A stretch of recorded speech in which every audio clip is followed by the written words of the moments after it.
personnel decisions, and when asked if he thought the Seahawks would be open to trading him, he responded with, "That's a Seahawks question." Wow, Shannon, lots there. Do you like him calling out his team? Skip, I don't have a problem with it. It seems to me this is the frustration had been there for a while, and it bubbled up. You know, Russ has what we call an implosive personality, Skip. Yep. He holds everything in. He just holds it in, just holds it in. And when it blows, it blows. And what you saw yesterday was him, this frustration spilling out, Skip. Look, he's unhappy that for the longest time, this has been a team coached by a defensive-minded guy, that the emphasis has been defense. And although they've gotten him some receivers now, they've neglected the most important thing to a quarterback, which is the offensive line. He saw Patrick Mahomes went through the Super Bowl. He said, hell, I go through that every week. He said, Patrick only had to do that one time. Just imagine me going through it. He's been sacked 394 times, Skip, almost 400 times. Tom Brady in 21 seasons has been sacked 500 times. Russell wants to play long until his late 30s, early 40s, like Tom. He ain't gonna make it like that. The reason why you see guys like Peyton Manning play 18 years, you see Tom Brady play 21 years, you see Drew Brees play all these years, is because they didn't take that kind of pounding. You're not taking that kind of pounding and playing until your 40s. That's not gonna happen.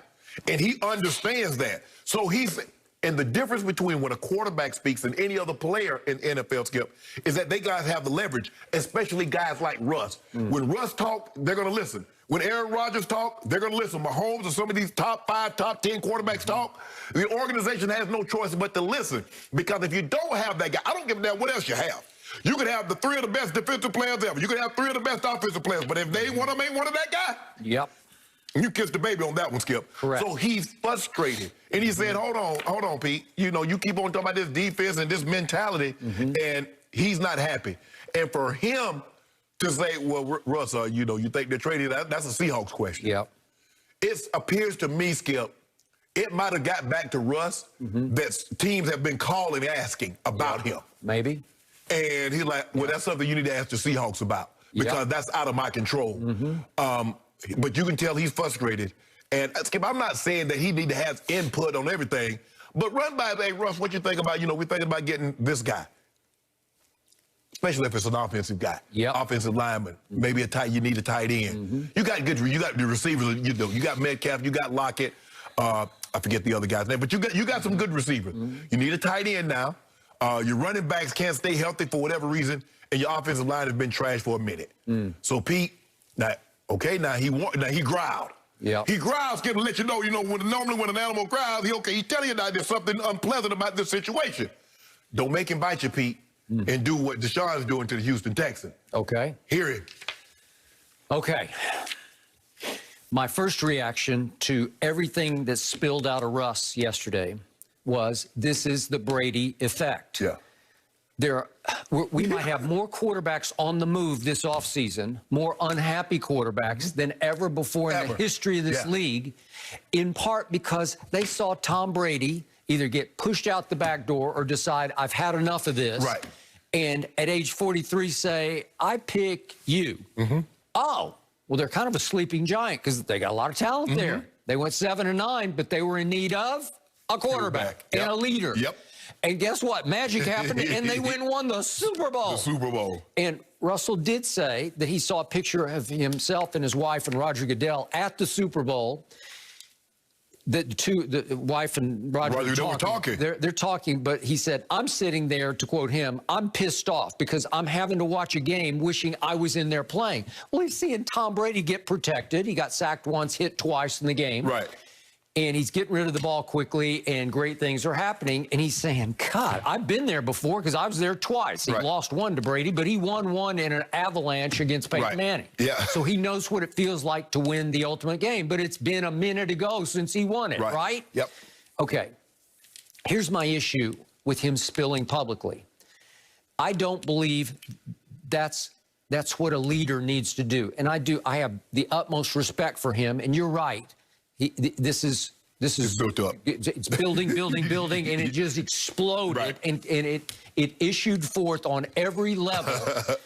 And yet, be careful because you do live in some glass house because you weren't very good over the back half of the year either. Well, Skip, a lot of those sacks, Russ If you look at, when you go back and look at history. You said this on the show 100 times. He runs himself into sacks. Yes. And most mobile quarterbacks do that a lot. Okay. So you have to be careful because when you say, gee, I'm getting hit too much, you're basically throwing the line under the bus. Right. You can say all you want about his line, but they did, just for the record. I don't disagree with your premise, but they went and got Dwayne Brown, who's really, he's a big timer, a left tackle, who's a 4-time Pro Bowler. Is he kind of at the backside of his career? I think he's like 35, 34, 35 now. Okay, but they did draft that kid Damian Lewis in the 3rd round a year ago, and he made the all-rookie team. Pro Football Writers Association put him on as a, what is he, the right guard or the left guard? Right guard. He's the right guard. Okay, so at least you got that going for you, and what's left of Dwayne Brown. But they did try. They went and got him, right? Brown, yes. And that was a pretty big move, actually, for them. Okay, then he wants more input in decision-making. But by all accounts, he had huge input in the selection of Shane Waldron to be their new offensive coordinator. Right. Okay, so you got that going for you. And yet, let's look at what did you do over the back half. Let's go the final 9 games of the year. Pro Football Focus, your favorite website, graded Russell's performance as the 19th best quarterback over the last 9 games. He wasn't that guy. Remember the top 100 before the year started?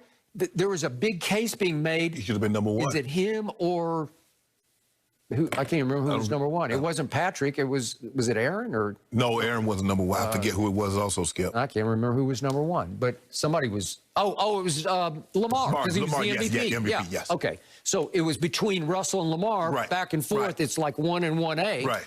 Well, he didn't play like 1A this year because over those last 9 games, he was tied for 3rd in giveaways. He was turning the ball because he was trying to do too much. And that's the problem, Skip. If you look at Tom, when they tried to force, and then Russ fell into this trap, deep, DK Metcalf, Tyler Lockett, deep, everything deep.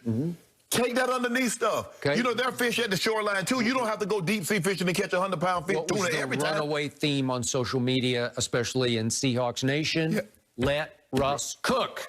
So Pete Carroll's basically saying, okay, I'm going to let him cook. I'm going to let him cook. And even after he was burning the dish, you still let him cook. He was burning a lot of dinners. Nice dinners. You gave him nice ingredients, and he just burned all the ingredients. Okay? So you have to be careful with throwing your whole team under the bus because, you know, and he did say, I've got to play better too. But it sounds like they're more at fault than he is, and I'm not sure about that. I don't know. Maybe I'm reading too much into this. I just don't see. It seems to me Russ want to get somewhere. You know, he has a entertainer wife, and I don't really know how much entertaining you can do up in Seattle.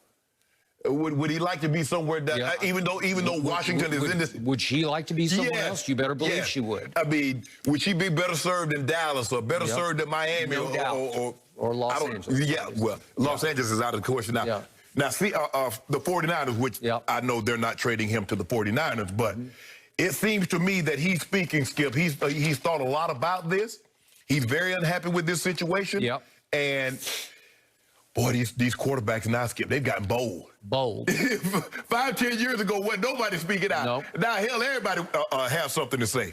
And everybody wants to go where the grass is greener. Or where they think the grass is greener. Where they think it's greener. And by the way, to sum this up on Russell, he did lose a home game to what was left of Jared Goff because he was beat up and under fire on the hot seat. And remember, they started the other kid to start the game, and then he went down, and they lost 30-20 to the Rams at home. And Russell had a QBR of 17. That scale 0 to 100. He was 11 of 27. 11 of 27 for 174 yards, 2 touchdowns, but a big interception, and he was sacked 5 times. Okay. Russell has been sacked at least 40 times in 8 of his 9 seasons. Brady has been sacked 40 times, twice in his career, and the one time came in his rookie season. Okay. I mean, his first year starting. First year starting. Let that sink in, Skip. No, I got it, but does he run into some? No. Russ does. You understand. Live to see another day, Russ. See the heroics that made us love Russ, the spinning, the improvisation. And you're going to take that shot, but you're going to throw the ball 20 yards downfield for a completion. Tom Brady ain't trying to do that. Tom Brady said, I know the journey's over for me right here. I'm going to live to see another day. for Russell's, first 5 or 6 years as starter, was he not the best running quarterback in pro football? Yeah. Would he not gash you? Would he not torment a defense with his legs by running for yards? But the thing that made him unique, Skip, he was not taking the shots once he ran and got outside of the pocket. No. He taking the shots inside the pocket because he's getting down. You're not going to get no shot at him once he gets outside the pocket. But it's when he's in the pocket, holding on to the ball, waiting till the very last second. Russ, you're going to have to get that type of heroism. Got to get that up, bud. Well, he's taking a lot of wear and tear on that body. You know he has. Yeah, he says, I spend $1 million a year. I got hyperbaric chambers, I got chefs, I got physios, I got all this. Yeah. It don't matter. Okay. So as his family starts to grow up and come of age, and his wife wants to do more and more in her entertainment field, he's going to be under more and more pressure to be more careful on the football field so that he can be a big part of his family going forward. Yes.